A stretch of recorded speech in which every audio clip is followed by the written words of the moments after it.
Welcome to லக்ஸா சமையல். Hi friends, நம்ம இன்னைக்கு கத்திரிக்காய் சட்னி எப்படி பண்றதுன்னு பார்க்கலாம். அதுக்கு நான் ஒரு ஸ்பூன் பச்சைப்பருப்பு எடுத்திருக்கேன். நம்ம நல்லா வாஷ் பண்ணி இப்போ குக்கர்ல சேர்த்துடலாம்.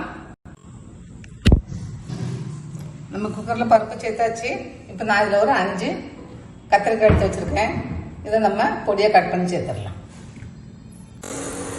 இப்போ நம்ம இந்த பருப்பை கொஞ்சம் இந்த தண்ணி மட்டும் நல்லா ட்ரை ஆகி நல்லா ட்ரை ஆகிற ஸ்டேஜ் வரும் பார்த்தீங்களா, அந்த மாதிரி கொஞ்சம் ஃப்ரை பண்ணிக்கலாம். வாசனை வர வரைக்கும் ஃப்ரை பண்ண வேண்டாம். அந்த தண்ணி நல்லா கம்மியாகி நல்லா ட்ரை ஆகும்போது நம்ம ஆஃப் பண்ணிடலாம். இப்போ இந்த மாதிரி ட்ரை ஆகி பார்த்தீங்களா, அப்போ நம்ம இந்த அளவுக்கு வறுத்தா போடுறோம். இதுக்கப்புறம் நம்ம எல்லாத்தையும் சேர்த்துக்கலாம். இப்போ நான் இதில் ஒரு 10 சாம்பார் வெங்காயம் உரிச்சு வச்சிருக்கேன். நம்ம அதை சேர்த்துக்கலாம். ஒரு சின்ன பச்சை மிளகாய் சேர்த்துக்கலாம். ஒரு தக்காளி, நல்ல பெரிய தக்காளி கட் பண்ணி வச்சிருக்கேன், அதை சேர்த்துக்கலாம்.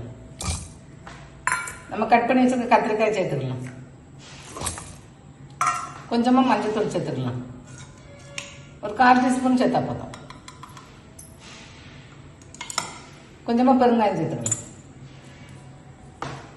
நீங்க உங்களுக்கு பூண்டு வேண்டாம் சேர்த்துக்கோங்க. நான் பூண்டு சேர்க்கல. கொஞ்சமா மிளகாத்தூள் சேர்த்துக்கலாம். ஒரு 1/2 டீஸ்பூன் மிளகாத்தூள் சேருங்க போதும். ரொம்ப காரம் வேண்டாம்.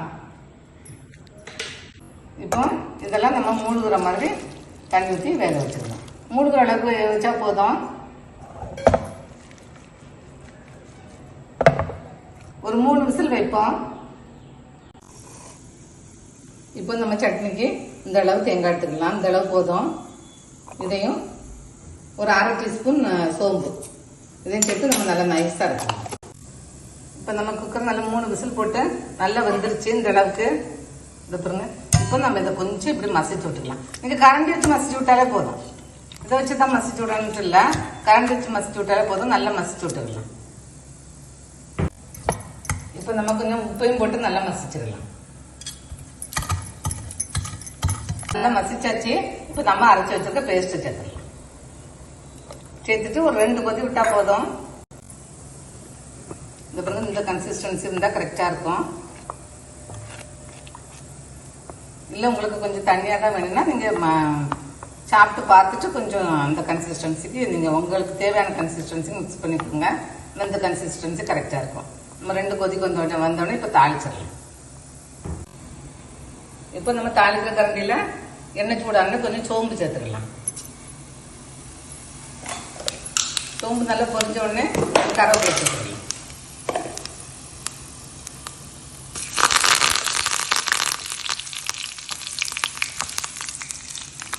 அவ்வளோதான். நம்ம கத்திரிக்காய் சட்னியில சேர்த்துக்கலாம்.